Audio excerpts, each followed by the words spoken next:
Bienvenue à Radio Fitness avec vos animateurs Éric Laquer et Charles Vincent. Alors aujourd'hui, dans l'épisode numéro 4, on a interviewé une nutritionniste sportive, Alexia Demacar. Charles, qui est Alexia Demacar? Donc, accrochez-vous, parce que le curriculum est assez long. Donc, c'est une nutritionniste depuis 2005. Elle a un PhD en nutrition sportive. Elle travaille avec le Cirque du Soleil depuis 14 ans. Elle a complété 3 cycles olympiques avec les athlètes de haut niveau. Elle travaille avec l'équipe nationale de plongeon depuis 2009. Elle a travaillé avec l'équipe nationale de natation en préparation pour les Jeux de Londres. Travaille depuis une dizaine d'années avec le patinage artistique. Elle a entre autres travaillé avec Tessa Vertu et Scott Moir lors des derniers Jeux olympiques d'hiver. Au courant des années, elle a travaillé avec des athlètes élites pratiquant plusieurs autres sports, judo, cyclisme, gymnastique, escrime. Parallèlement à tout ça, elle a aussi une clientèle d'individus actifs qui s'entraînent pour des Ironman, marathons, etc. Et son plus gros projet actuel est de mettre sur pied une série de formations adaptées pour nutritionnistes, psychologues, préparateurs mentaux, préparateurs physiques, thérapeutes, travaillant auprès d'athlètes, individus actifs pour les aider avec les cas de troubles d'alimentation. Ouf! Donc, ce que tu es en train de nous dire, Charles, c'est que c'est une experte en nutrition. C'est une ninja de la nutrition, Éric. Donc, c'est vraiment de quoi elle parle. Et particulièrement de la nutrition sportive. Sa spécialité. Voilà, super. Fait que dans l'épisode, on a parlé de plusieurs choses. Et dans cet épisode, on a parlé de plusieurs choses, dont la perte de poids, l'importance des glucides. On a parlé également de diète, de timing au niveau de la nutrition, d'hydratation. Écoutez, on en a parlé de tellement de choses. Sans plus tarder, on débute l'épisode maintenant. Bonne écoute. Bonne écoute.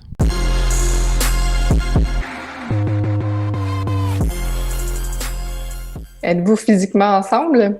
On est physiquement ensemble. Oui, je peux le toucher, Éric. Non, en fait, c'est du CGI. On est à 2 endroits différents. Tu as eu une bonne Saint-Jean? Assez calme. Ouais, tranquille. Mais ouais, on a écouté le spectacle. Je trouvais que c'était bien fait, le spectacle qu'ils ont fait à Radio-Can. Je ne sais pas si vous l'avez écouté. Non. On l'a pas écouté, j'en ai entendu parler, par exemple, qu'il faisait un genre de show, mais qu'il faisait à la télé pour éviter les rassemblements, évidemment, dans cette période de COVID. J'étais curieux de savoir comment que ça t'a affecté en tant que nutritionniste, cette affaire-là? Le monde de tout le monde s'est écroulé d'un coup là, dans le cas du COVID. Moi, ça a commencé parce qu'il y avait les mondiaux de patinage artistique à Montréal. Fait que je ne sais pas si vous êtes au courant, mais c'est la compétition la plus prestigieuse en patinage artistique, puis on l'avait à Montréal. Wow. Donc, c'était des millions de dollars, dans le fond, qui avaient été investis pour cet événement-là. Puis c'est les meilleurs patineurs au monde qui devaient venir. Donc, moi, j'avais été invitée à cette présentation, à cette conférence, cette compétition-là pour présenter. Puis, jusqu'à la dernière minute, on savait pas si ça allait avoir lieu ou pas. Fait que là, quand ça a été annulé, je pense que ça a comme donné le ton pour le reste, où là, ça a comme fait boule de neige. Le cirque, on s'est fait avertir d'envoyer nos factures parce que tout allait fermer du jour au lendemain. Ensuite, toutes mes conférences ont été annulées une après l'autre. Okay, Ensuite, mes clients qui étaient en insécurité financière m'ont annulé après l'autre. Ouais. Puis je me suis retrouvée à temps plein avec mes enfants aussi à la maison. Fait que ça a comme... C'est ça a chamboulé en fait ma vie personnelle et professionnelle, mais comme tout le monde. Puis après ça, on s'est réajusté.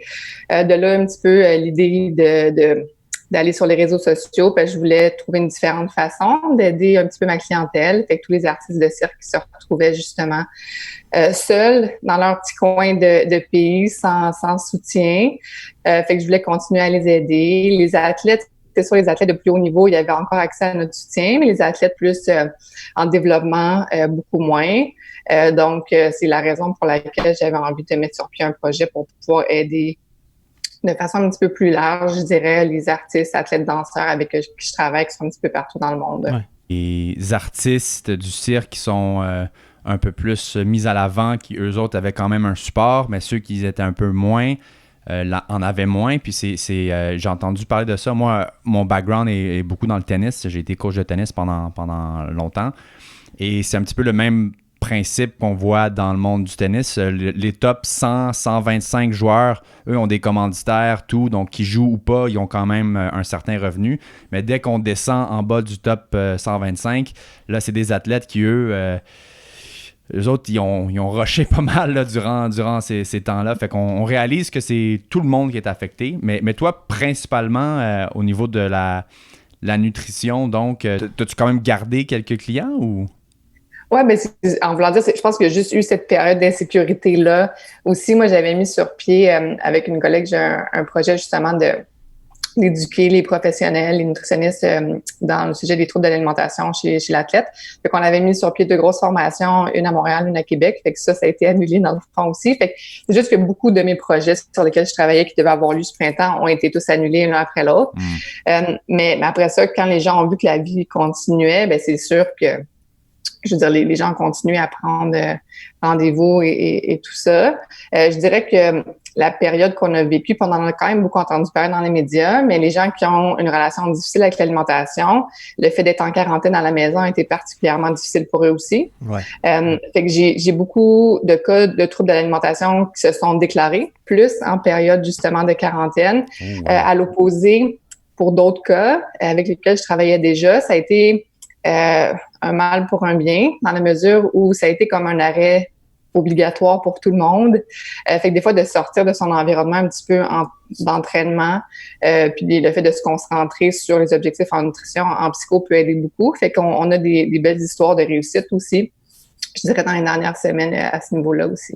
Tu as perdu un petit peu ta clientèle d'athlètes pendant cette période-là? Puis est-ce que oui, non, dans la mesure où à l'Institut national du sport, les choses ont été maintenues.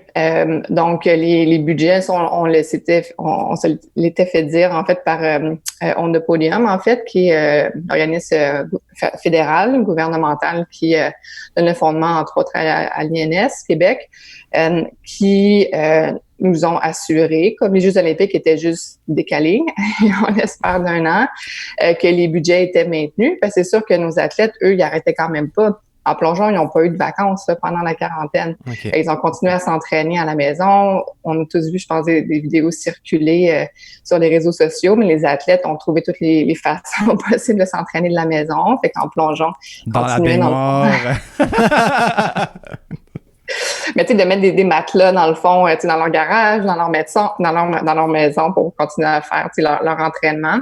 Fait que tout le monde s'est débrouillé. Ils ont aussi été capables d'emprunter du matériel, la salle de musculation aussi. Fait qu'ils ont réparti le matériel de notre salle à l'Institut national du sport pour les différents athlètes pour qu'ils puissent continuer à s'entraîner dans le fond aussi.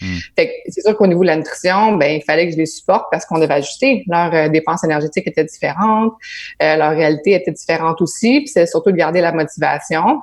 Ben c'est sûr que quand nous on est en train de piquer là, les Jeux étant cet été, ben au niveau de notre périodisation, on avait atteint dans le fond notre composition corporelle optimale. On était dans les derniers préparatifs, ça devait être la Coupe du monde, donc les dernières qualifications. Fait que c'est sûr que c'est de réajuster un petit peu tout ça. Fait que c'est sûr qu'avec ces athlètes-là, ben il y a eu quand même beaucoup de support dans les dernières semaines. Mais étant donné que tu parles de ça, la périodisation et tout, j'avais une question par rapport à justement qu'est-ce que tu fais, parce que toi, donc, ta spécialité, c'est la nutrition sportive, justement, de suivre des athlètes de haut niveau. En quoi est-ce que ton support nutritionnel ou tes plans nutritionnels sont différents avant un entraînement, avant une période de compétition, durant ou juste avant la période de compétition et après, parce qu'il y a une différence? Chaque sport est différent, je te dirais. C'est sûr que mon travail est différent quand on supporte une équipe nationale versus quand on supporte un individu aussi. On appelle ça les groupes d'entraînement. Fait que plongeon, on a l'équipe nationale justement à Montréal de façon principale. Donc, ça veut dire que j'offre un support 52 semaines par année, dans le fond, à l'année longue. Fait que je suis à la piscine souvent avec les athlètes. Je suis là dans leur quotidien. Je suis là dans leurs hauts et les bas. Fait que là, on peut vraiment faire une vraie périodisation de la nutrition en fonction de leur horaire de compétition. Fait que chaque sport est différent. Si je pense à judo, ils n'ont pas tant de période off versus plongeon où là, ils vont avoir pendant l'été, la saison de compétition se termine. Il va avoir souvent le mois d'août qui va être en congé. Puis là, l'automne, c'est la saison en fait de préparation où là, ils sont à la piscine, mais seulement en entraînement. Puis là, leur première compétition d'année, c'est en décembre. Puis après ça, ils partent dans la saison de compétition jusqu'à la fin de l'été. Fait que c'est sûr que pour le groupe de plongeon, comment on organise la périodisation, c'est que là, ils reviennent à l'entraînement après leurs vacances. Fait que là, on se remet dedans. On fixe nos objectifs pour l'automne parce que si on parle justement de changement de composition corporelle, si on veut augmenter la masse maigre, on peut pas faire ça pendant une saison de compétition. Fait qu'on s'assure que nos objectifs concordent avec les objectifs des entraîneurs, puis les objectifs en préparation physique aussi. Puis souvent, c'est en automne que là, on va vraiment pousser les objectifs de préparation physique puis de nutrition. Fait que ce soit une réduction de la masse grasse, une augmentation de la masse maigre. Fait que ça va se faire en automne dans leur cas. Ensuite, moi, je dirais que ma stratégie, puis peut-être d'un nutritionniste à l'autre, c'est différent, mais pour les sports accro-artistiques, j'aime quand il y a un maintien de la composition corporelle ou du poids pendant toute la saison de compétition. Fait que de pas avoir vraiment de yo-yo, de up and down pour le poids. Ouais. La périodisation va être vraiment différente pour d'autres types de sports. Par exemple, en cyclisme, où là, on va cibler vraiment plus une compétition versus d'autres. Si, mettons, il y a beaucoup de grimpés dans une compétition, ben là, on va réduire un petit peu plus le poids avant versus d'autres, ça va être moins l'objectif principal. Mais en plongeon, puis c'est la même chose pour un patinage artistique aussi avec qui je travaille beaucoup, ben je préfère qu'on maintienne, dans le fond, la composition corporelle pour toute la saison de compétition. Puis c'est sûr d'avoir un pic pour notre compétition la plus importante à la fin de l'année.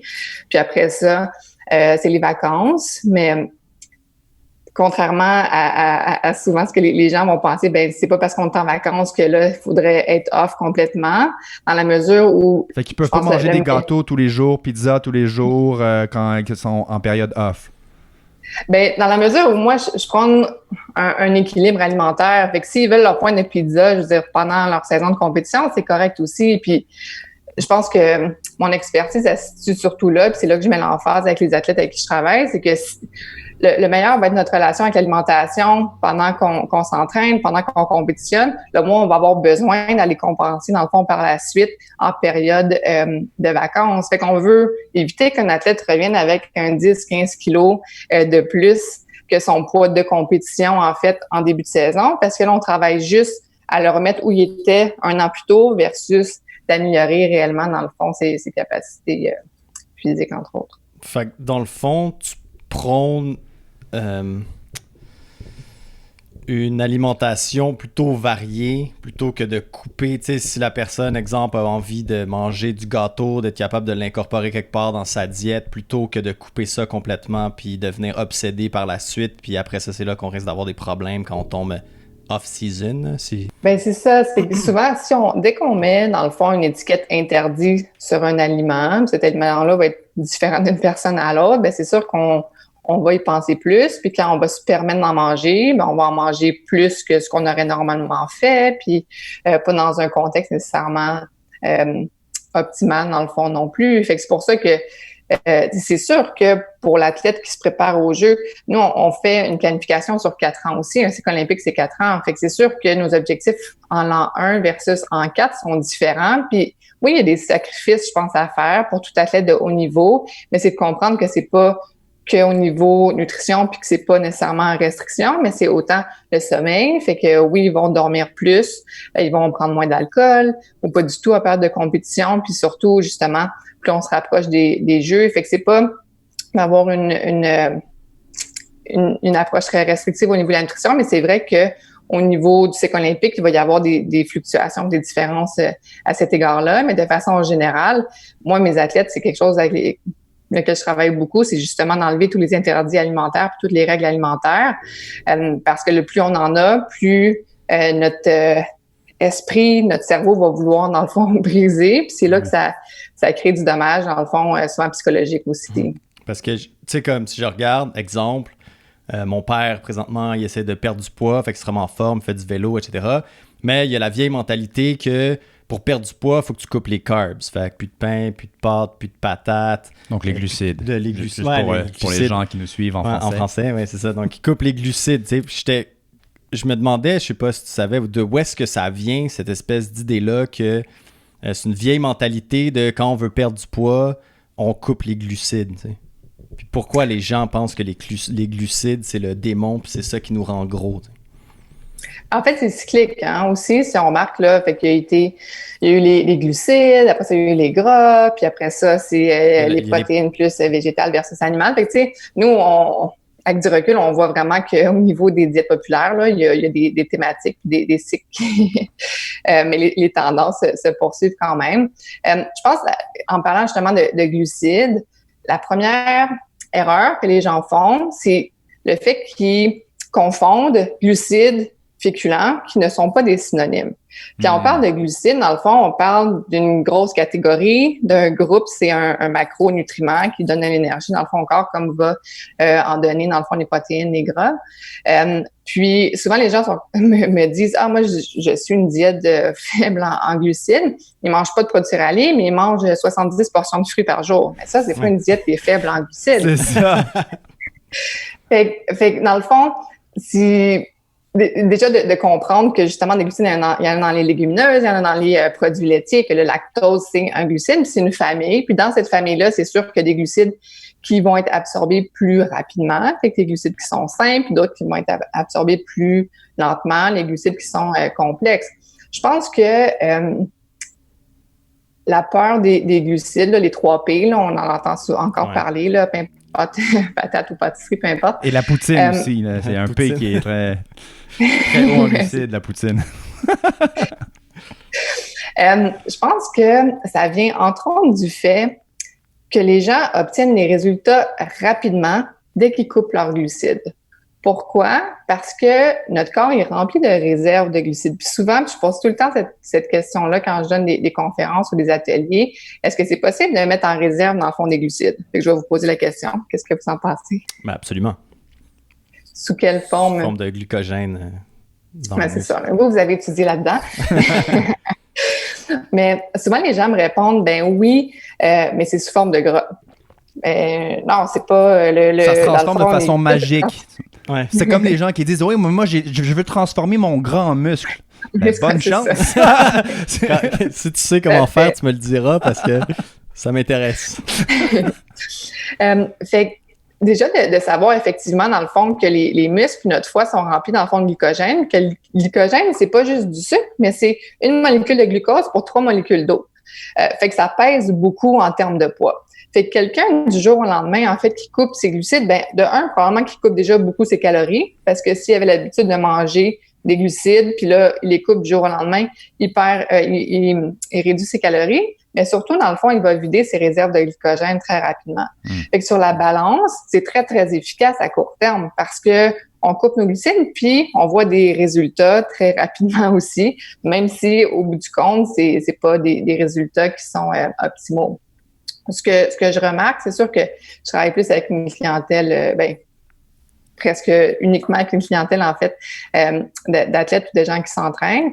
Mais le fait de couper beaucoup les glucides, déjà à moyen terme, ça fonctionne pas parce que souvent les rages de sucre vont arriver parce que les gens, surtout pour les sports intermittents comme stop and go qu'on appelle, comme par exemple le soccer ou même, je veux dire, le tennis aussi, où ça va être des efforts qui sont très explosifs, rapides de courte durée.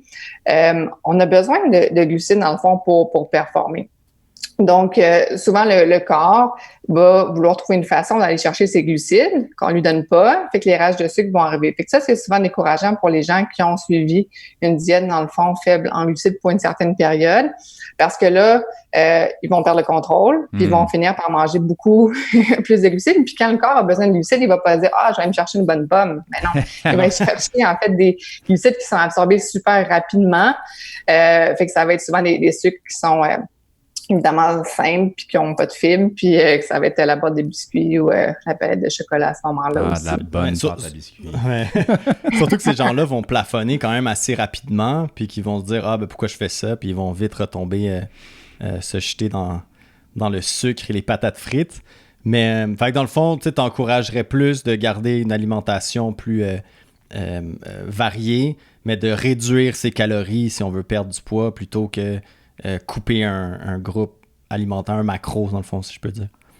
Ben, en fait, c'est que souvent pour la perte de poids, c'est de se poser la question pour laquelle on le fait. Parce que c'est sûr que, je veux dire, il y a toute la culture des diètes qui est tellement puissante partout dans le monde. Puis ce qui est intéressant, depuis surtout que je suis sur Instagram pour mon projet, on voit qu'il y a la culture anti-diète qui prend quand même beaucoup de place, puis où les gens vont y adhérer quand même beaucoup aussi, parce qu'il y a, malgré le fait que ce soit très populaire, je pense qu'il y a quand même beaucoup de gens qui se rendent compte que ça a pris le contrôle sur leur vie pendant longtemps, puis qui ont plus le goût d'adhérer à ça. Puis en même temps, est-ce qu'on a besoin, quelle est la raison pour laquelle on veut perdre du poids? Parce que souvent, les gens disent « Ah, je vais me sentir mieux ou je vais être plus heureux quand je vais avoir perdu du poids. » Mais souvent, c'est pas le cas. Je veux dire, si on s'aime pas, si on n'a pas si notre image corporelle est pas positive, c'est pas le fait de perdre 5-10 livres, dans le fond, qui va changer les choses. Il va tout le temps avoir quelque chose qui va nous chicoter ou qui va nous déplaire. Puis on va chercher à aller plus loin, puis à aller plus loin.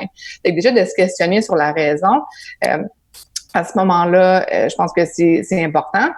Mais surtout, c'est d'y aller. Puis c'est peut-être la raison pour laquelle, des fois, en nutrition, les nutritionnistes ou les diététistes sont moins populaires, c'est on veut pas être drastique, puis nous, on prône évidemment le changement d'habitude de vie aussi. On sait que les gens mangent peu de fruits et légumes. On sait que les gens sont pressés, qu'ils mangent debout devant leur ordinateur ou avec leur téléphone. Puis à ce moment-là, on écoute moins nos sentiments de faim, de satiété. Fait que de façon générale, nos messages sont moins populaires que, couper ça, c'est super efficace, vous allez perdre du poids rapidement à ce moment-là aussi. Fait que moi, ce que je recommande, c'est d'y aller moins avec une approche noir ou blanc ou, OK, à partir de lundi, parce que ça, on le voit souvent, à partir de le lundi, fameux je lundi, classique lundi, là. Puis, fait que là, en fin de semaine, il faut que j'en profite. Fait que là, je vais en profiter pour manger tout ce que j'aurais pas le droit de manger pendant mon régime. Fait que là, je vais me faire des réserves pour... Fait que ça, c'est sûr qu'à long terme, ça fonctionne pas.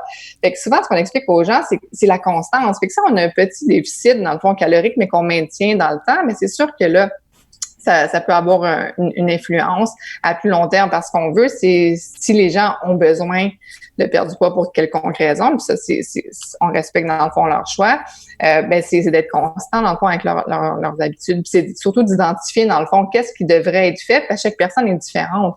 Fait que c'est faux de dire que la même formule marche pour chacun. Je veux dire, je travaille aussi avec une clientèle de gens d'affaires qui s'entraînent pour des Ironman ou des marathons aussi, mais c'est dans le contexte de leur travail, des fois, ils doivent aller au restaurant dîner tous les midis. Fait que comment gérer ça? Je veux dire, non, le petit régime, dans le fond, canne de thon, 6 fois par jour, légumes, dans le fond, qu'ils peuvent avoir au gym du coin des fois, c'est pas applicable, c'est surtout certainement pas recommandable dans le fond non plus. Ouais. Il y a quelque chose que tu as mentionné qui m'a fait penser à ce que j'ai déjà entendu et j'aimerais avoir ton opinion là-dessus. Tu as parlé de manger debout, manger vite et tout. On m'a dit que, et là je me rappelle plus c'est qui m'a dit ça, fait que ma source peut être très bonne ou très mauvaise, que c'était beaucoup mieux de s'asseoir et de prendre le temps de manger et que même si on est assis, mais qu'on est devant la télé à manger, que ça avait une incidence sur quelque chose, là je me rappelle pas, ça fait longtemps que j'ai entendu ça, que ça soit sur notre digestion ou sur quelque chose d'autre. Toi, qu'est-ce que tu en penses de ça? Et ça fait déjà longtemps qu'on en parle, mais je pense que récemment, l'accent est encore plus mis là-dessus. On parle d'alimentation plus intuitive, d'alimentation en pleine conscience. Fait qu'en anglais, on va utiliser beaucoup le terme mindful eating. Fait qu'il y a plein de livres qui sont... C'est assez comique parce que pendant la quarantaine, on remarque que sur Amazon, ils sont tous sold out, ces livres-là. Ah! Je pense qu'il y a beaucoup de gens qui se sont intéressés à ça pendant la quarantaine, justement. Puis, en fait, c'est juste le fait de prendre conscience du moment présent quand on mange. Parce que justement, le fait de manger en faisant d'autres choses, et surtout devant un écran, on se rend compte qu'on est déconnecté complètement avec ce qui se passe dans le fond, dans notre assiette, puis dans notre corps. Fait qu'on mange une certaine quantité parce que c'est devant nous, mais on se questionne pas à savoir est-ce que j'ai plus faim, est-ce que j'ai encore faim.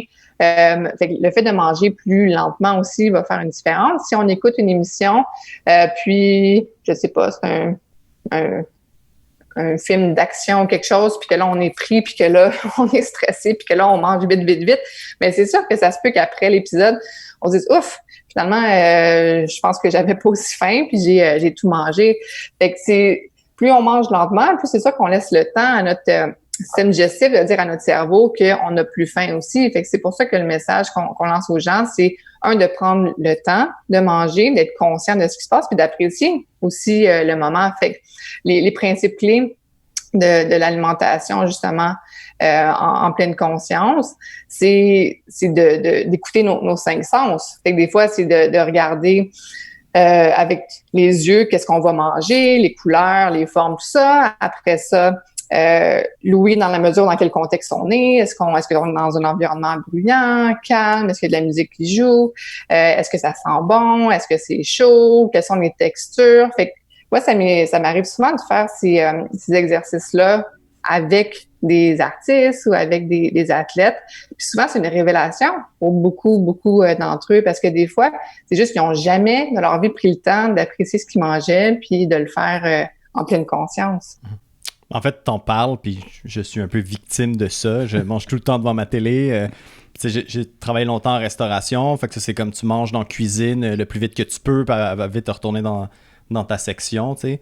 Puis t'as pas vraiment de pause, etc. Fait que, ouais, non, c'est vrai que j'ai jamais... Moi aussi, j'ai été serveuse longtemps. J'ai jamais pris le temps de justement faire ce que tu dis. Moi, je pensais que ça, c'était plus le intuitive eating, qui s'appelle en anglais, manger de façon intuitive.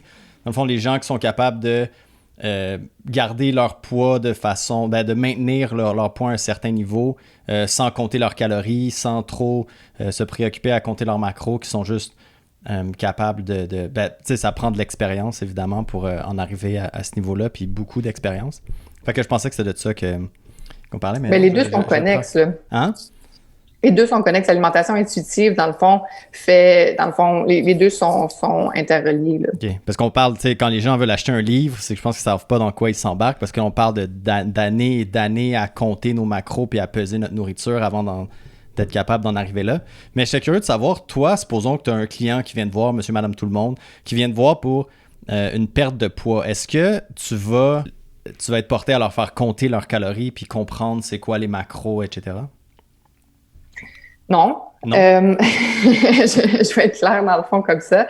C'est sûr que des fois, ma job est difficile dans la mesure où pour certains athlètes de très haut niveau, la ligne est très, très mince quand on n'a pas le choix, dans le fond, de réduire un petit peu le poids ou la masse grasse, vraiment pour des objectifs précis de performance, puis qu'on veut pas que l'athlète manque d'énergie ou que ça interfère avec sa récupération. Ben là, c'est sûr qu'on n'a pas le choix d'y aller, dans le fond, avec une méthode plus calculée. Sauf que, en même temps, pendant l'évaluation, mon travail, c'est de m'assurer, dans le fond, que je ne vais pas nuire à l'athlète plus que de l'aider. Fait que la façon que la démarche va lui être apportée va être super importante, dans le fond, aussi. Les suivis vont être très, très rigoureux en même temps. Puis c'est de faire comprendre à l'athlète que c'est pour une période très spécifique aussi, puis que le but ultime, c'est de pouvoir ne pas avoir besoin de ces références alimentaires-là, puis de pouvoir justement manger de façon intuitive ultimement. Mais c'est sûr que ça, c'est avec des athlètes où on n'a vraiment pas le choix. Avec monsieur et madame tout le monde, c'est sûr que je peux donner les gens mangent très peu de légumes. Fait que de leur dire, ben si vous êtes capable de manger, parce que des fois, ils mangent 2-3 brocolis, puis ils pensent que c'est beaucoup de légumes. Fait que des fois, de dire, ben essayez de mettre une demi-assiette dans le fond, fait que 2 balles de tennis de légumes dans votre assiette. Fait que oui, je peux donner des lignes directrices ou la même chose pour les protéines. Des fois, les gens se font une salade puis mettent 2-3 morceaux de feta puis pensent qu'ils ont assez de protéines. Fait que de donner justement des lignes directrices à ce moment-là.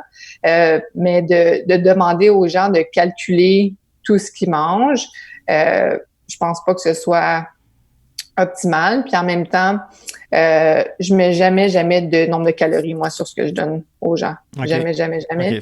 Je recommande pas aux gens d'utiliser des applications non plus. J'ai tellement vu le dommage, en fond, que tout ça pouvait avoir chez les gens. Fait que c'est pour ça que c'est pas une approche que j'adopte. OK. Fait que dans le fond, tu y vas avec plus la technique de la portion, en fait. Dans le fond, prendre la moitié de ton assiette en protéines, puis un quart de ton assiette en légumes, tu sais, peu importe. Chaque cas est vraiment différent. Ouais. Mais je veux dire, si, en même temps, ça dépend d'où la personne part aussi. Fait que des fois, c'est plus au niveau de l'organisation. Fait que, tu sais, pour une personne, justement, qui, ça porte jamais de lunch, puis va tout le temps au casse-croûte du coin, ben juste de l'éduquer à savoir comment préparer ses lunchs, quoi apporter, comment l'intégrer à son horaire. Juste ça peut faire une immense différence, dans le fond, dans le changement d'habitude de vie d'une personne aussi. Fait que je pense que c'est pour ça que nos évaluations sont importantes, sont suffisamment longues aussi, parce qu'on c'est pas juste de savoir qu'est-ce que la personne mange, mais c'est de comprendre tout le reste aussi. Okay. Donc, l'état psychologique de la personne. Puis comment tu... C'est ça, parce que je suis curieux, je suis vraiment habitué de calculer les calories, etc., puis donner un objectif calorique. Fait que je suis curieux de savoir comment, après ça, tu gages les progrès, puis qu'est-ce que tu peux faire pour ajuster. Est-ce que tu leur demandes de tout noter qu'est-ce qu'ils mangent, ou comment tu fais après ça, toi, pour t'ajuster plus loin dans le processus? Ben, comme encore une fois, chaque personne a des objectifs différents aussi. Fait qu'il y a des gens que c'est de pouvoir faire du vélo plus longtemps ou d'améliorer juste leur performance, leur temps en course à pied. Fait que tout se résume pas non plus juste au poids. Fait que oui, il y a des gens qui continuent de se peser, c'est correct. En même temps, souvent, je vais donner des espèces de lignes directrices où je vais encadrer un petit peu les gens. Fait que s'il y a quelqu'un qui se pèse 3 fois par jour, qui va tout le temps ajuster son apport alimentaire en fonction du chiffre sur la balance, ben ça, c'est un comportement à éviter. Fait que souvent, ce que je vais dire à la personne, on va prendre une pause de la balance, puis le but, c'est pas d'en avoir peur. Fait que c'est pas de dire tu peux plus te peser pour le reste de ta vie, mais c'est de le réintégrer après ça dans un autre contexte, puis que la personne ait pas peur de voir le chiffre qu'elle voit, dans le fond, sur la balance, elle va chez le médecin, par exemple, par la suite. Fait que c'est juste de pas... En fait, c'est que les gens doivent valoriser leur changement d'habitude de vie par le processus, pas juste par le résultat. Ça veut pas dire qu'il n'y a pas de résultat puis qu'on ne se rendra pas à un résultat.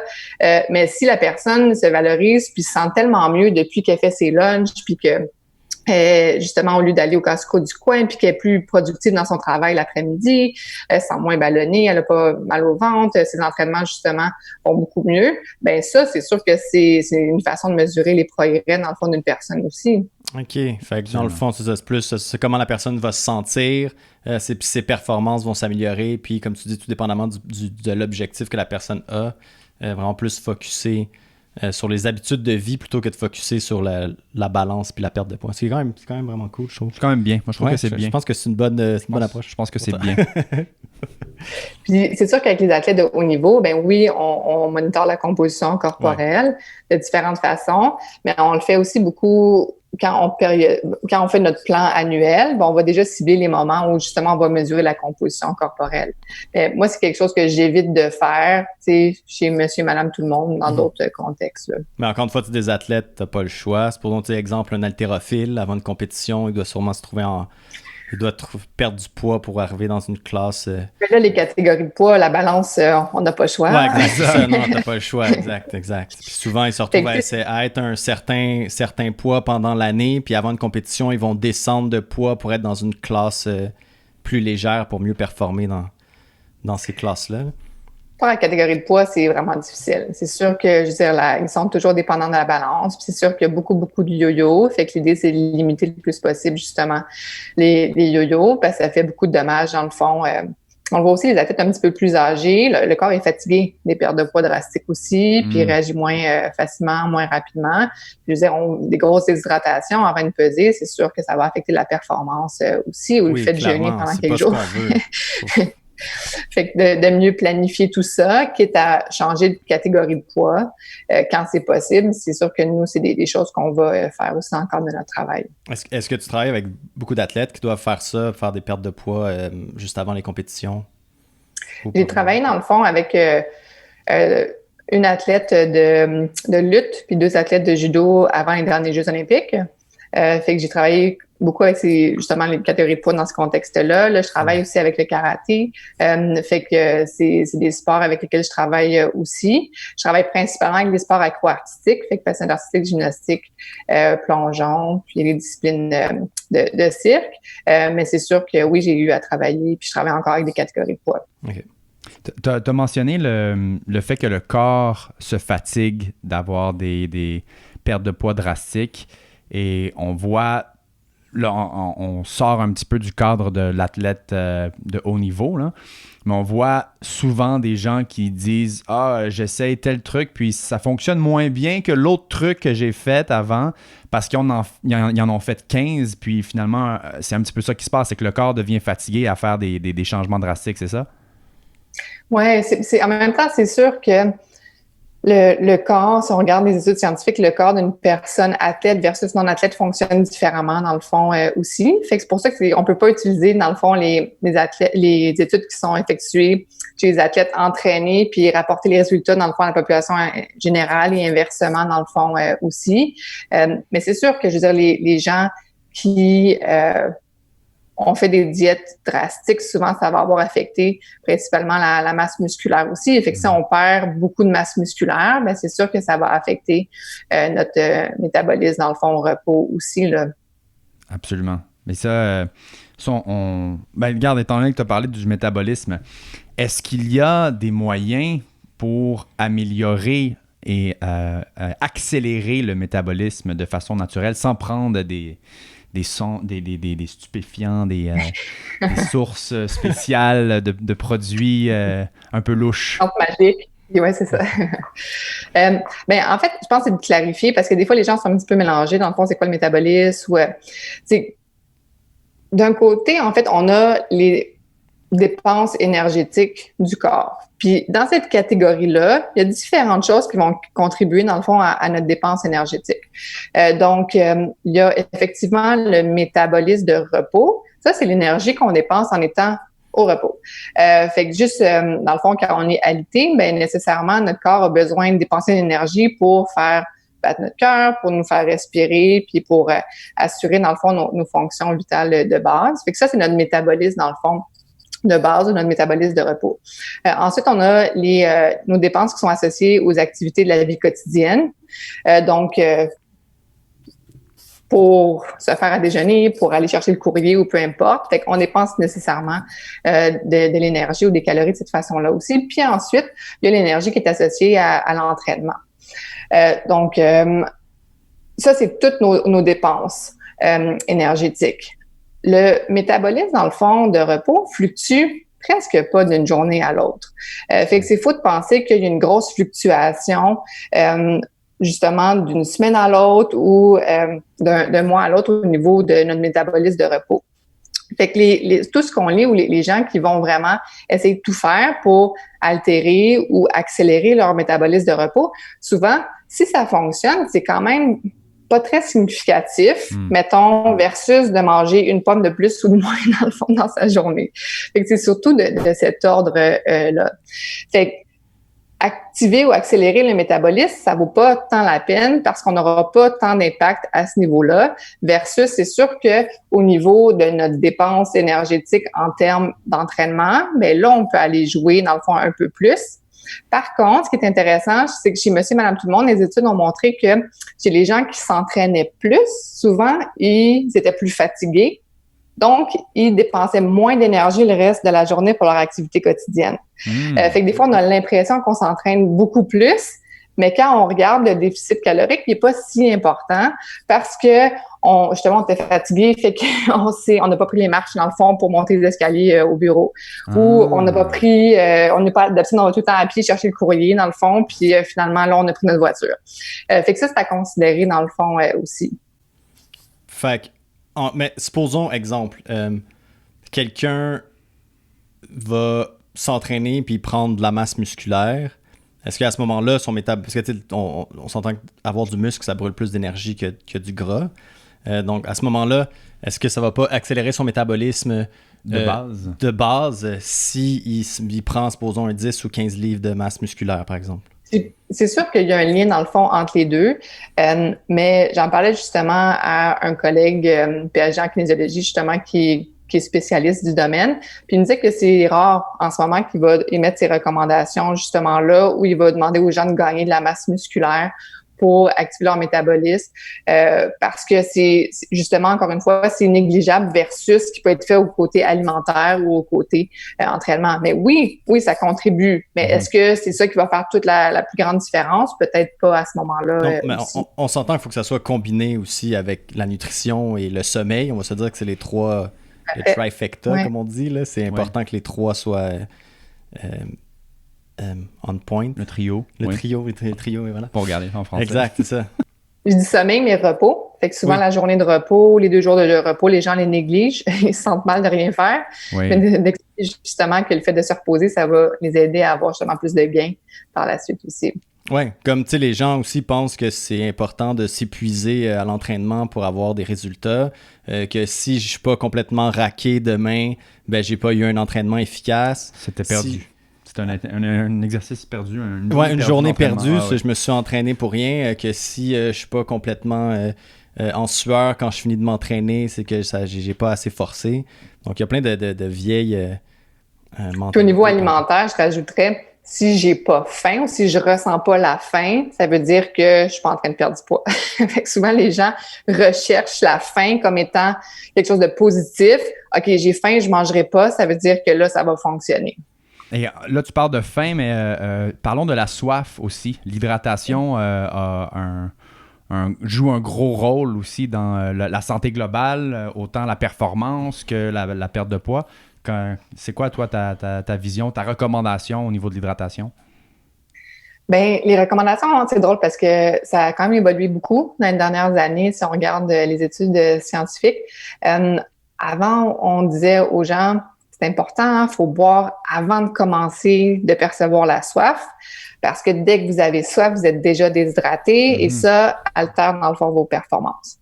Fait que ça a été, moi, quand j'ai étudié, puis au début de ma carrière, c'était vraiment le message qu'on passait.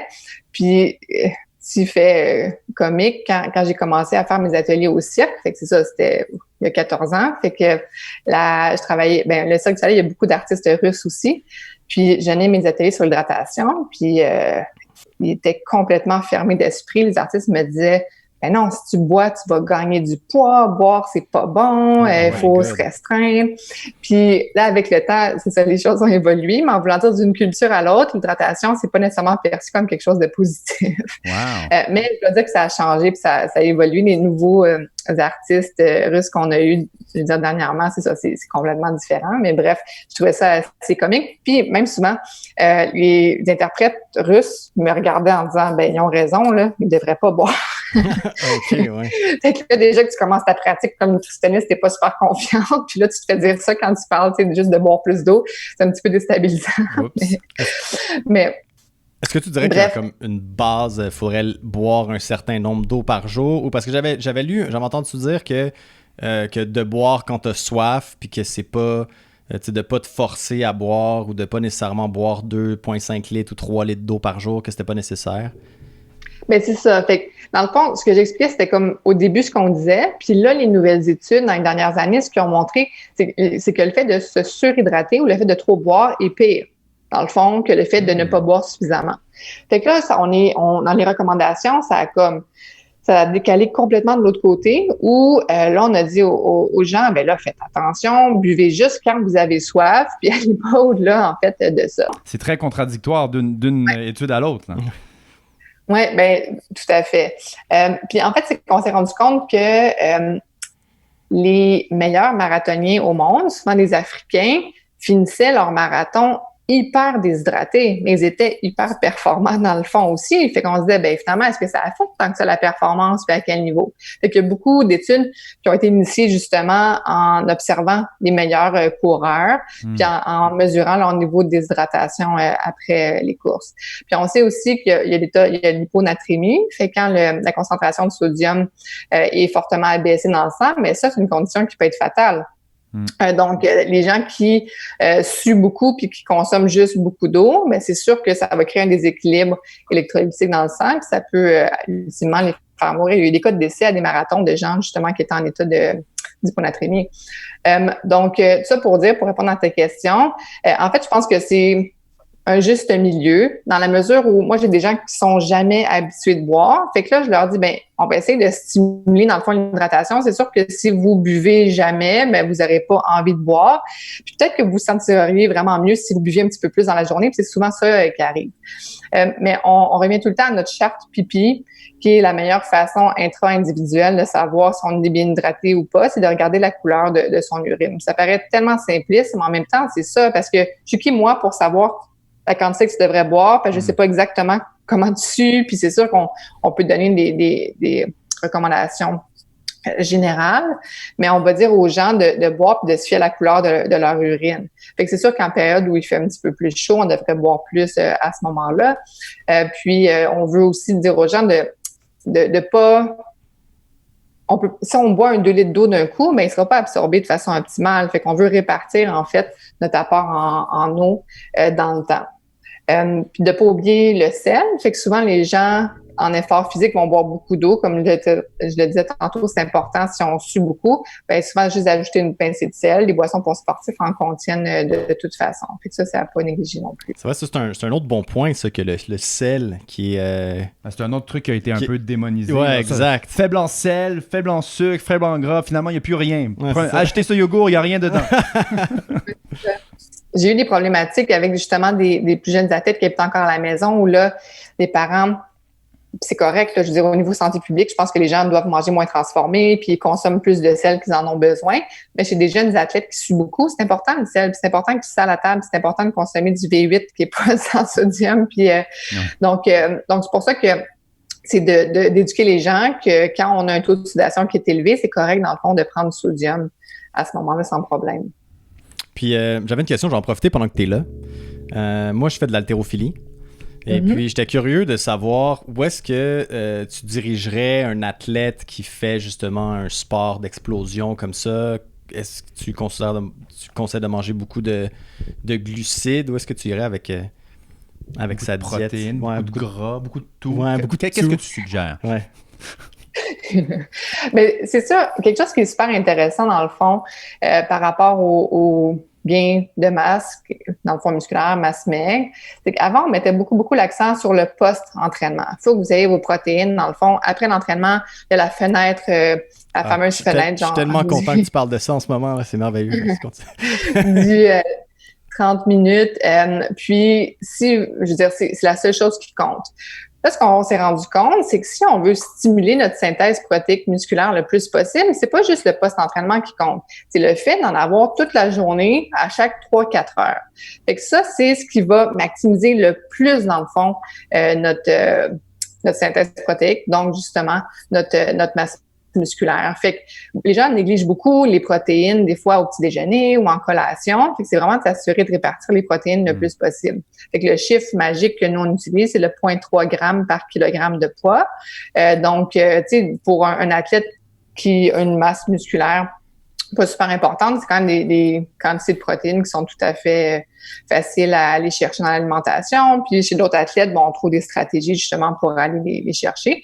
Mais c'est la fréquence des protéines, définitivement, c'est une des choses qui est importante. Puis de pas non plus négliger les glucides. Fait que c'est sûr que c'est pas comme un sport d'endurance, comme tu le disais, c'est un sport de puissance. C'est pas un stop and go comme le tennis, où là, les besoins en glucides, oui, seraient plus élevés. Mais oui, on a quand même besoin, de glucides. Mais c'est vrai qu'un haltérophile a moins besoin de glucides qu'un triathlète, clairement. OK.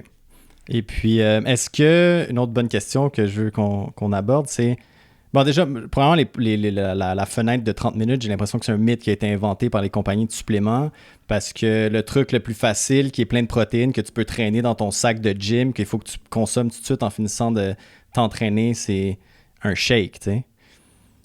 Ben, je vais nuancer ce que tu dis.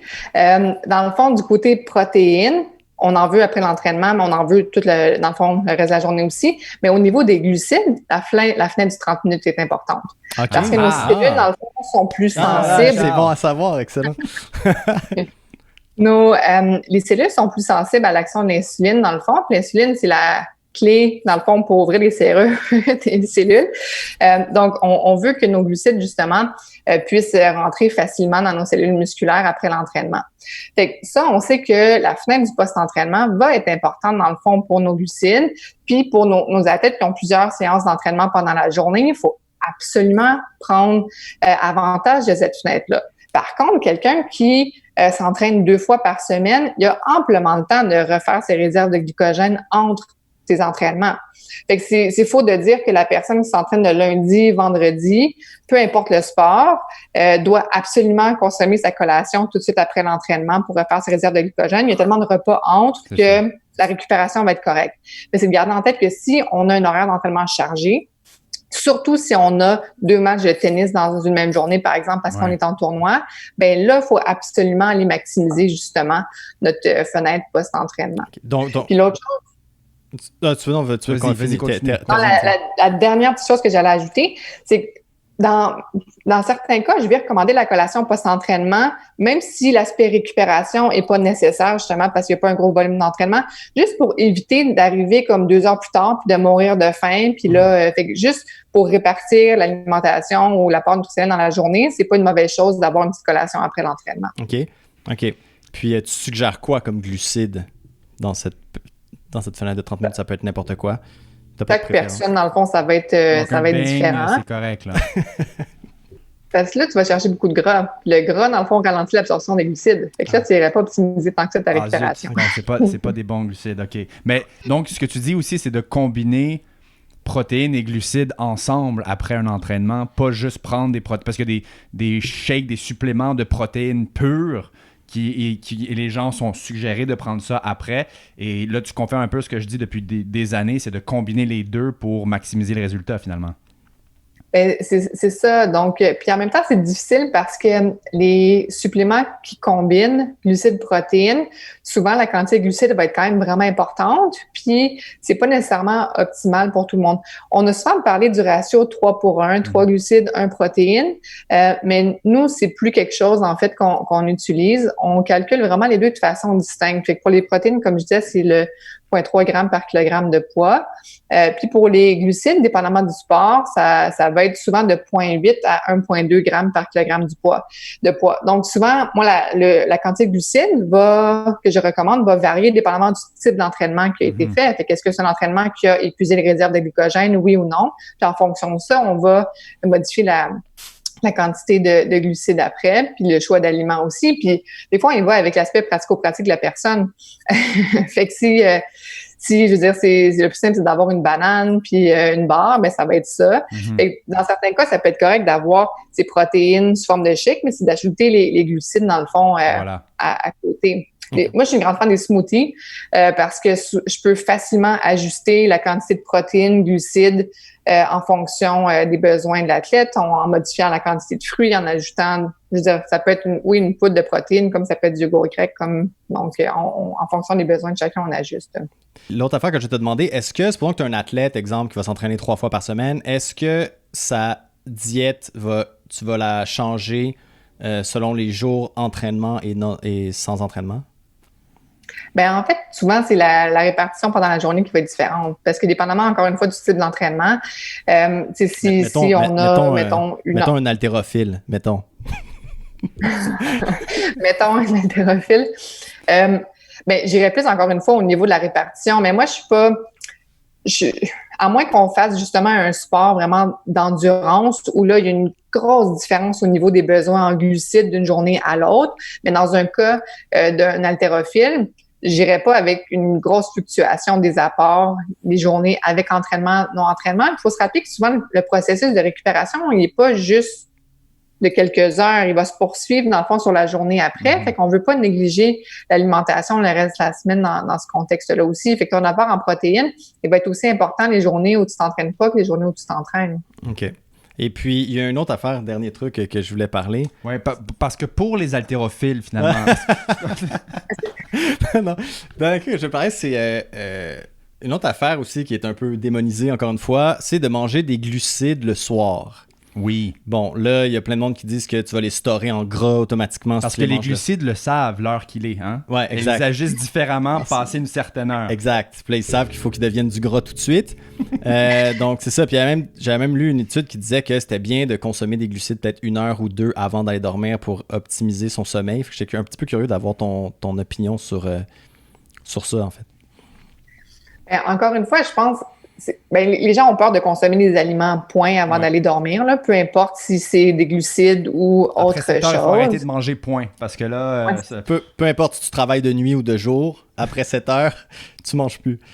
Ben c'est ça.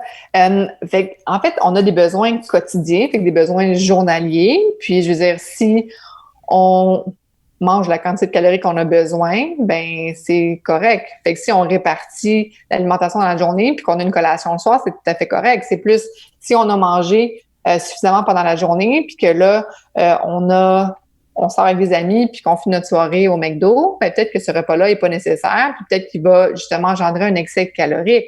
Mais c'est pas le fait d'avoir mangé à une telle heure, mais c'est l'excès calorique à ce moment-là qui va avoir une répercussion.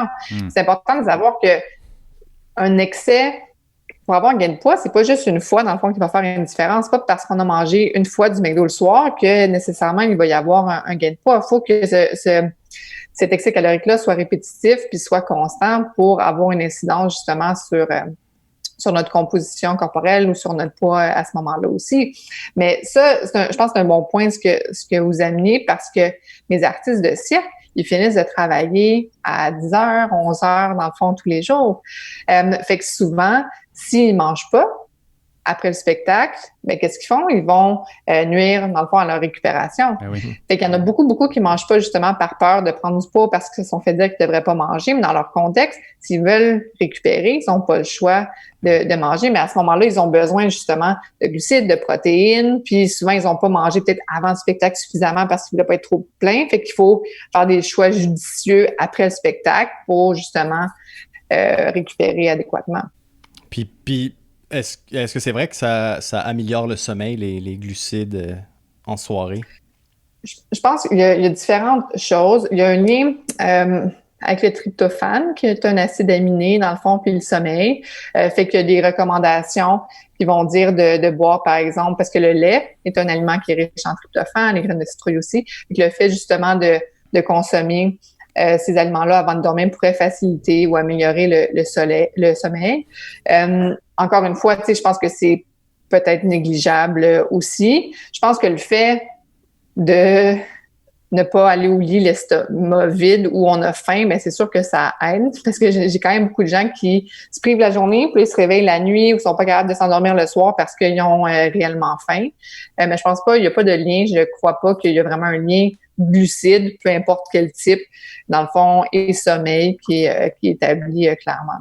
Ce qu'on retient de tout ça, c'est si on veut prendre du poids, il faut avoir un surplus calorique. Puis si on veut perdre du poids, il faut avoir un déficit calorique. Peu importe comment on répartit nos nutriments dans la journée, c'est le résultat à la fin de la journée qui va compter. C'est sûr que, dans le fond, je vais juste nuancer, dans le fond, pour le gain de poids, le gain de masse musculaire, la littérature scientifique a quand même montré qu'on pouvait avoir un gain de puissance musculaire ou un gain de masse musculaire juste en modifiant, dans le fond, la répartition de ces macronutriments aussi. Fait que on n'est pas obligé de gagner beaucoup de poids pour gagner de la masse musculaire non plus. Fait que dans la mesure où on peut avoir des gains, mais juste en augmentant aussi son apport en protéines, si à la base il était déficient, le fait de l'optimiser, c'est sûr qu'on peut aller chercher des gains à ce moment-là aussi. Donc, on n'a pas besoin de faire un dirty bulk qu'on appelle, comme les anciens bodybuilders. Donc, une prise sale pour une prise de poids sale, ouais. Comme les bodybuilders faisaient à l'époque. C'est sûr, pour certains sports, c'est pas optimal justement d'aller gagner beaucoup de masse grasse non plus Mais- en gagnant notre masse musculaire. Mais j'ai comme l'impression que les bodybuilders, ils se privent tellement avant un show, puis c'est tellement de longue période où ils doivent faire attention à ce qu'ils mangent que c'est un peu une raison pour manger n'importe quoi quand ils sont en off-season. Ben, à la base, je pense que le bodybuilding, c'est un des sports qui est le moins santé Ouais, pour atteindre leurs objectifs. C'est le moins... Mais je parle physiquement et mentalement aussi. Je pense qu'ils développent des très, très, très, très, très, très mauvaises relations avec la nourriture. Là. D'accord. Et tu parlais tantôt de c'est pas avec un excès que tu vas détruire complètement ton IMC, voilà, ton IMC, ton indice de masse corporelle. Hein? Il faut faire le switch en français. Par contre, les gens aimeraient bien que ça soit avec juste une bonne action, que toutes leurs mauvaises actions depuis les 2, 3, 5 dernières années s'effacent. Ah, parce que là, j'ai mangé 2 brocolis de plus que d'habitude, j'ai perdu 10 livres. Fait que c'est un peu ce 2 poids, 2 mesures. Ils réalisent pas que c'est parce qu'on n'est pas où est-ce qu'on est. La situation qu'on est là, qu'elle soit bonne ou mauvaise, comme tu l'as dit, c'est toutes les petites décisions qu'on a faites et qu'on a prises depuis les dernières années. Fait que si on veut changer ça parce qu'on n'est pas content, parce que soit on veut s'améliorer ou soit on veut perdre du poids ou peu importe, il faut aussi prendre plein de petites décisions pendant les prochains mois, années, parce qu'il y a plusieurs personnes qui disent « OK, je vais faire ça pendant 30 jours, je vais atteindre le poids idéal, je vais atteindre la masse musculaire idéale, je vais atteindre la performance idéale, puis après ça, j'arrête, là. Après ça, je retourne... » Qu'est-ce que tu en dis de ça? Comment est-ce que tu amènes quelqu'un à faire un shift, un changement?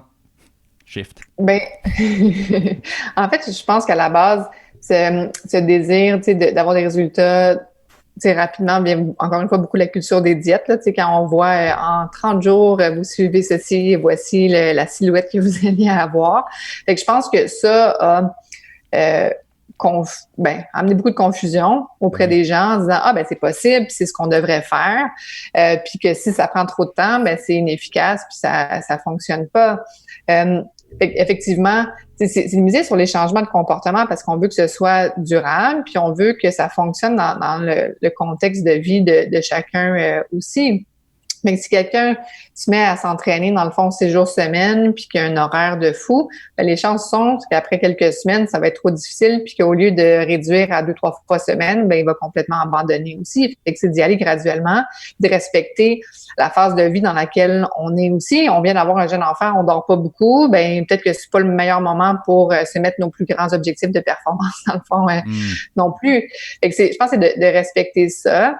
Puis, avec mon commentaire, justement, c'est pas parce que tu manges plus une fois que nécessairement tu vas gagner du poids, c'est que les gens ont tendance beaucoup à compenser puis à vouloir effacer ces comportements-là dans la mesure où, hier, j'ai trop mangé, fait qu'aujourd'hui, je vais manger juste une salade pour le dîner ou je mangerai pas de dessert aujourd'hui. Puis ça, au bout du compte, est nuisible parce qu'on se retrouve toujours dans une espèce de cercle vicieux, dans le fond, restriction.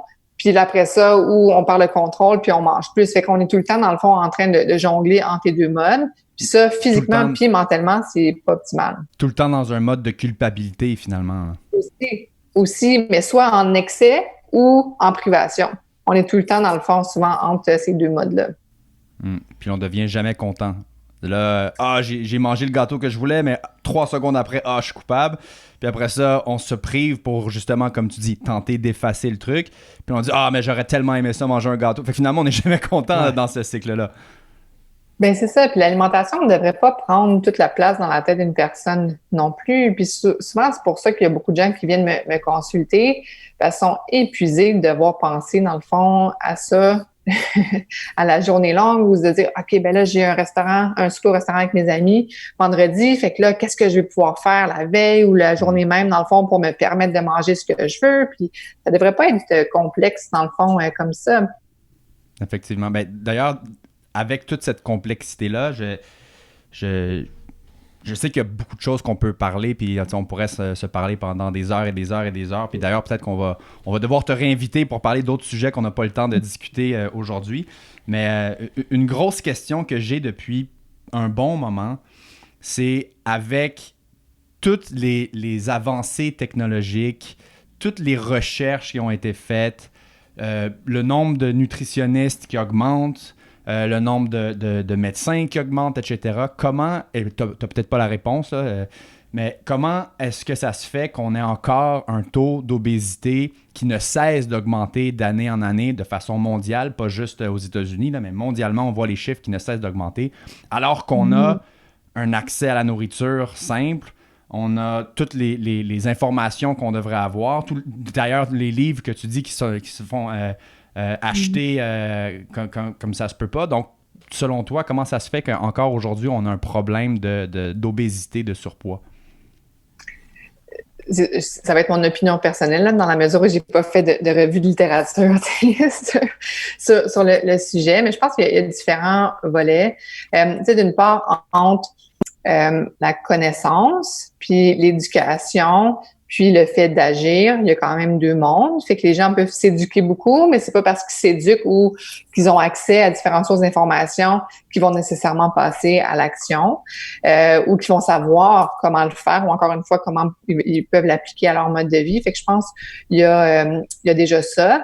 En même temps, tu sais, c'est un petit peu le parallèle entre autres au Québec, on n'a jamais vendu autant de livres de recettes. Les gens n'ont jamais aussi peu cuisiné. Fait qu'encore une fois, ça montre à quel point, je veux dire, la problématique est partout. Fait que les gens sont intéressés, ils veulent entendre parler de meilleures recettes ou de bonnes idées de recettes. Puis on le voit sur les réseaux sociaux, ce n'est que des images, je veux dire, de belles recettes, mais les gens ont pas le temps de cuisiner. Fait, je pense. Puis encore une fois, c'est mon humble avis aussi, mais c'est sûr que les gens mangent hyper transformés encore. Les gens prennent pas le temps de manger. Les gens, comme on le disait tantôt, pourquoi il y a le courant alimentation intuitive puis alimentation pleine conscience? C'est parce que c'est un concept qui paraît tellement nouveau pour chacun qui, en même temps, devrait être assez inné. On s'entend juste écouter ce que notre corps a besoin. Fait que on vit dans un monde où ça va à 1000 à l'heure, puis on prend pas justement le temps de se poser la question, est-ce que j'ai suffisamment mangé, oui ou non? Puis juste ça fait une grande différence au niveau justement du poids. L'autre chose, puis ça, j'en parlais à une autre de mes collègues, puis c'est elle qui m'a allumé un petit peu sur cette piste-là, puis je trouvais ça intéressant, la technologie. Fait que maintenant, on peut être assis dans notre salon, puis on n'a pas besoin de se lever pour fermer les lumières, pour fermer notre porte d'entrée. Fait que la technologie aussi, évidemment, amène au fait d'être beaucoup moins actif. Oui. Puis les gens associent beaucoup l'activité physique ou l'exercice à la perte de poids et non au plaisir. Fait que les gens, dans le fond, ils vont s'entraîner pour brûler des calories, mais ils s'en vont pas faire une balade en vélo, dans le fond, avec leur famille, par plaisir nécessairement non plus. Fait que l'espèce de culture des diètes a comme, je pense, un impact vraiment, vraiment important à ce niveau-là aussi. Puis les gens qui se sont fait prendre par cette culture de diète-là, psychologiquement, c'est vraiment difficile. Fait qu'ils ont juste une espèce de passé d'échecs continuels par rapport à ça. Puis ça entretient cette relation malsaine avec les aliments ou avec l'alimentation de façon générale aussi. Puis, on parle souvent d'alimentation émotionnelle où les gens vont manger pour d'autres raisons que pour la faim aussi. Fait que ça peut être d'autres raisons qui peuvent peut-être expliquer le phénomène. Dans le fond, c'est qu'on a une mauvaise relation avec la nourriture, puis on a une mauvaise relation avec le sport et l'entraînement. T'sais. On voit ça comme... Et normalisé, ouais. Exact. C'est pour ça, mais c'est pour ça que j'ai l'impression aussi que les diètes deviennent très populaires. Plus c'est simple, comme il y a eu la carnivore diet, là, récemment, la diète carnivore. Voilà, oui, merci. Pour Eric. Donc, c'est ça qui a été très populaire. J'ai l'impression que les gens ont besoin de se faire dire quoi faire puis d'avoir quelque chose de simple à suivre. Alors que tu sais, on sait très bien qu'à long terme, c'est pas viable du tout comme façon de manger. Là. Personnellement, je l'ai essayé. J'ai toffé 3 jours, puis je cravais une salade. C'était incroyable. J'avais vraiment envie de manger des fruits puis des légumes, puis de manger autre chose. Fait c'est ça, je pense que les gens vont vers la simplicité. C'est pour ça que le véganisme me fait vraiment peur. C'est que les gens savent même pas comment s'alimenter de façon normale, la plupart des gens. Ils savent même pas comment gérer leur nutrition. Puis là, ils essaient de devenir vegan, puis c'est le truc que tu as besoin d'être le plus préparé. Il faut vraiment que tu saches qu'est-ce que tu fais. Il faut que tous tes trucs soient calculés. Il faut vraiment que tu saches combiner quoi ensemble pour avoir un repas complet. Fait que, ouais, c'est même un peu dangereux, ça, tu sais.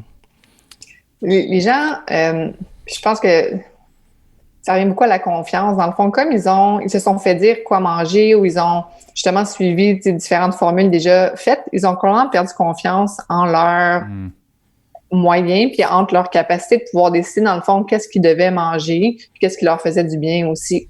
Fait que c'est pour ça que souvent, il faut que ce soit noir ou blanc. Les zones grises, c'est peurant. Ils n'ont pas envie de se retrouver en zone grise puis ils ont surtout et souvent pas envie de devoir se poser la question à eux-mêmes, qu'est-ce que j'ai envie de manger, en quelle quantité, parce que ça peut être très, très anxiogène pour beaucoup de gens. Ben oui. Fait que c'est pour ça que d'avoir quelque chose de préfet où ils se dissocient complètement des quantités puis des choix à faire, ben c'est rassurant pour beaucoup de gens. Puis c'est pour ça qu'on retrouve un petit peu, on en parlait la dernière fois sur l'appel, que on trouve un petit peu l'aspect religion dans les diètes qui se créent, que les gens ils s'apparentent vraiment à ces diètes-là. Tu as l'effet de groupe, puis l'effet que t'es comme un peu rassuré dans tout ça, puis tu es un peu guidé là-dedans, tu sais. Sentiment d'appartenance, effectivement. Exactement. Donc, finalement, si on fait un topo de ce que tu viens de dire, c'est beaucoup le fait, tu as parlé d'aliments transformés, puis il y a beaucoup de messages. Les grosses compagnies sont extrêmement bons à nous vendre un message comme quoi, justement, je parlais de faible en sucre, faible sans gras, etc. Un yogourt sans gras, tu me corrigeras si je me trompe, mais à la base, il est censé avoir du gras dans un yogourt. Là. C'est comme ça que ça se fait, un yogourt, non? Fait qu'un yogourt sans gras, moi, 0% de gras dans un yogourt, ça m'a toujours fait peur. Et surtout que les marques se sont ajustées un petit peu, mais il fut un temps où les yogourts qui n'avaient pas de gras étaient bourrés, dans le fond, d'additifs, de faux sucre, de gélatine, d'amidon. Fait que c'est sûr que, dans le fond, c'est pas parce qu'il n'y a pas de gras ou il n'y a pas de sucre que l'aliment est plus santé, là, clairement pas. Donc, c'est quoi ton opinion sur ça, justement, les trucs comme le fat-free cheese, puis le fromage sans gras. Celui-là, il n'était pas difficile à chercher quand même. Je sais. Mais j'ai tout le temps les labels dans la... Les labels, voilà, oui. Les étiquettes, oui. Il est trop lourd, là. Il veut vraiment que ce soit le français parfait. Donc, c'est vrai qu'on parle beaucoup avec des anglicismes. Mais ouais, c'est ça. Tu sais, c'est quoi ton opinion sur ces aliments-là, sans sucre, sans sel, sans gras? Tu sais, comme acheter du fromage qui n'a pas de gras dedans, selon moi, je sais pas, moi personnellement, j'ai pas le goût d'acheter ça. Du fromage sans lactose et sans gras. Ouais, exact, tu sais. Le sans lactose peut être justifié, dans le fond, pour les gens intolérants. Mais non, mais c'est sûr que moi, c'est pas des produits que je vais recommander, encore une fois, parce que c'est très, très transformé. Puis souvent, c'est que c'est des produits qui vont être beaucoup moins satisfaisants aussi. Hein? Fait qu'un yogourt, s'il y a pas de gras, puis que la saveur est artificielle, ben les gens vont en manger, mais ils vont avoir envie de manger quelque chose d'autre dans le fond tout de suite après, ou ils vont soit se permettre d'en manger plus parce que justement, il n'y a pas de gras, ou ils vont avoir envie d'en manger plus aussi. Fait que c'est sûr que, encore une fois, tu sais, c'est il faut ajuster le message, dans le fond, à la personne qu'on a devant nous. Fait que je vais vous donner un exemple. Si j'ai quelqu'un qui mange des Fruit Loops tous les matins, je vais pas lui dire, dans le fond, d'aller acheter des Bran Flakes ou des céréales, dans le fond, parce que l'écart est beaucoup trop grand versus si j'ai quelqu'un qui va manger je sais pas, des céréales un petit peu sucrées, puis que là, il est prêt à justement à faire dans le fond, le chemin pour aller chercher vers une céréale moins sucrée, je vais le faire. Versus la personne des Fruit Loops, je vais lui dire, ben, peut-être qu'on devrait manger des mini-wheats. Fait que tu sais, t'as encore du sucre, mais t'as plus de fibres, ça va te remplir davantage. Fait que c'est pour ça que je pense qu'il faut, c'est là la clé, c'est vraiment de modifier notre alimentation à notre propre rythme, puis de pas justement avoir un écart trop grand par rapport à nos habitudes actuelles. Sinon, ce sera pas durable. C'est cool que tu dises ça parce qu'on avait exactement le même discours dans un des autres podcasts qu'on a. Ouais, on parlait beaucoup de mini-wheats. Ouais, beaucoup de mini-wheats de Fruit Loops. On disait que c'était bien. Il fallait en manger. Sinon, aussi, la sucralose et les faux sucres, qu'est-ce que tu penses quel effet ça a sur le corps, ça? Parce que c'est un petit peu... il y a du monde qui disent que c'est très, très mauvais. Il y a du monde qui disent que ça change absolument rien, que c'est pas grave d'en consommer. J'étais un petit peu curieux d'avoir ton avis là-dessus. Moi, depuis jour 1, là, ça va faire 15 ans en décembre que je suis nutritionniste, j'ai jamais recommandé, en fait, des faux sucres ou tout produit dans le fond avec des faux sucres, encore une fois, parce que c'est des produits qui sont généralement hyper transformés dans le fond aussi. Fait que quelqu'un qui met des faux sucres dans son café, je préfère qu'il mette du vrai sucre puis qu'il en mette moins, qu'il mette une tonne dans le fond de faux sucre parce que souvent, les papilles gustatives s'habituent justement à ce goût hyper sucré-là aussi. Puis on s'entend que des succédanés de sucre, c'est très, très sucré dans le fond à la base aussi. Fait que ça maintient cette envie de manger sucré tout le temps. Fait que ce qu'on veut, c'est que les gens se déshabituent tranquillement de devoir manger hyper sucré parce que le yogourt nature, puis c'est drôle parce que je le vois avec mes enfants, je veux dire, bébés, ils adorent le yogourt nature. Puis là, ils sont exposés à la garderie, à d'autres endroits, à d'autres yogourts qui sont plus sucrés. Puis là, ils trouvent donc bien plate, dans le fond, le yogourt nature, quand à la base, ils l'adoraient. Fait que, tu sais, on voit vraiment que, dans le fond, les papilles gustatives, dans le fond, ça s'ajuste en fonction de ce qu'on mange. Dans le fond aussi, c'est la même chose pour le sel. Fait que si on est habitué de manger toujours hyper salé, si on mange quelque chose non salé, on va trouver qu'il n'y a pas de goût parce que on est habitué à cette stimulation sensorielle-là en même temps. Fait que c'est pour ça que moi, j'amène les gens tranquillement à réduire leur consommation de faux sucre puis à goûter les vrais aliments, quitte à manger du vrai sucre, mais en moins grosse quantité à ce moment-là aussi. Chez les athlètes ou chez les gens qui s'entraînent beaucoup, on remarque que les faux sucres vont stimuler les rages de sucre. Parce que dans le fond, c'est comme si on envoyait un faux message au cerveau où on dit « Haha, je te donne quelque chose de sucré, tu vas avoir de l'énergie », puis finalement, il n'y en a pas. Surprise! Fait que souvent, dans le fond, les gens, ils prennent ça pour avoir moins de calories, mais ils vont finir par manger plus ou boire plus de boissons sucrées par la suite parce qu'ils ont un besoin réel d'aller combler des besoins en glucides. Fait que t'aurais plus genre vers soit le sucre régulier ou sinon miel ou sirop d'érable, par exemple. Ben c'est ça. En voulant dire, le corps, puis on en a beaucoup parlé. J'ai une de mes collègues, Catherine Lefebvre, qui a écrit un livre, dans le fond, sur le sucre au Québec. Puis c'est...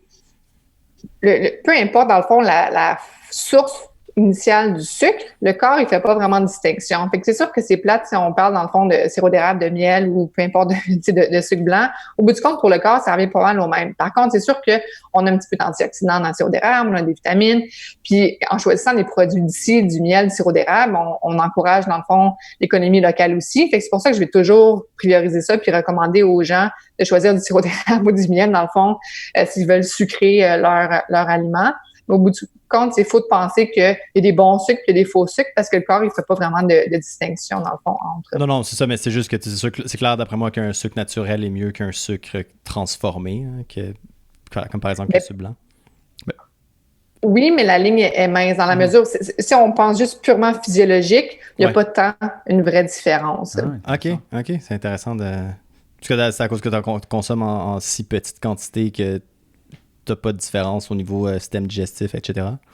Ben, c'est qu'au niveau, je veux dire, du glucose, c'est du glucose, du fructose, c'est du fructose. Fait que ça vienne, dans le fond, c'est du sucre blanc ou du sirop d'érable ou du miel, ben, le corps, il fait pas de distinction. Mais comme je disais, oui, il y a différentes plus-values au fait d'aller vers des produits locaux d'ici, ça, clairement. Puis la différence entre le glucose et le fructose, il y en avait un qui était moins bon que l'autre. Ou les deux, ça changeait rien dans le corps. Ben, en fait, il y a une nuance entre les sirops élevés en fructose qui vont être utilisés dans l'industrie alimentaire, puis le fructose qu'on trouve dans les aliments, dans la mesure où les fruits, c'est plein de fructose. Ouais. Le miel va contenir une combinaison glucose-fructose. Et que le fructose, comme le glucose, c'est un sucre simple. La différence, c'est que le glucose est absorbé puis il va directement dans la circulation sanguine. Le fructose doit aller au foie pour se faire transformer en glucose pour ensuite aller dans la circulation sanguine. Fait que c'est différent dans le fond, le fructose qui vient des aliments versus le fructose qui provient de sirop transformé, où là, il y a des liens entre, justement, la santé cardiovasculaire, puis il me semble qu'il y a différentes études qui ont montré, justement, les effets délétères de ce type de sucre-là sur la santé. Et il n'y a pas une combinaison nécessaire entre le sucre et les fibres pour que les sucres soient mieux absorbés j'entendais dire que lorsqu'on consomme du fructose avec des fibres, ça s'annulait un peu ou quelque chose comme ça. Dans le fond, la différence entre boire un verre de jus d'orange puis de manger une orange. Oui, c'est ça, exact. Consommer les c'est fibres. Pas par rapport au fructose, c'est juste de façon générale. Quand on consomme un aliment riche en glucides, fait qu'un fruit qui contient les fibres, c'est sûr que ça ralentit l'absorption, en fait, des sucres. Fait que dans un verre de jus, on n'a pas de fibres, mais c'est sûr que l'absorption va se faire très, très rapidement. Puis des fois, ça va engendrer un pic au niveau de la glycémie, au niveau de l'insuline, versus le fruit, l'absorption va se faire de façon plus prolongée. Fait que ça, c'est la différence. Fait que c'est pour ça qu'on dit aux gens de choisir des produits céréaliers ou justement de favoriser le fruit avec la pleure, puis le fruit entier versus le jus de fruit à ce moment-là ou le produit céréalier à grains entiers, parce que c'est sûr que ça a un impact à ce niveau-là. Quand tu posais la question, je pensais que tu allais aller dans la direction, parce qu'au niveau de la performance sportive, pour les efforts d'endurance, on recommande de combiner glucose-fructose. Je ne sais pas si c'est quelque chose que vous avez déjà entendu parler. Oui, c'était le prochain point, mais vas-y. Bon, je te demande. Dans mes pensées. En fait, c'est qu'ils utilisent justement, comme je le disais, c'est deux cycles différents, qu'ils utilisent des transporteurs différents dans le fond pour leur absorption. Fait que pour les sports d'endurance, où là, on sait qu'il y a un lien direct entre la capacité de pouvoir absorber des glucides, puis la consommation de glucides, puis la performance. Fait qu'on veut consommer plus de glucides pendant nos efforts parce qu'on sait que notre performance va juste être améliorée. Par contre, il y a une quantité maximale de glucose qu'on peut consommer parce qu'on vient saturer, dans le fond, nos transporteurs pour l'absorption.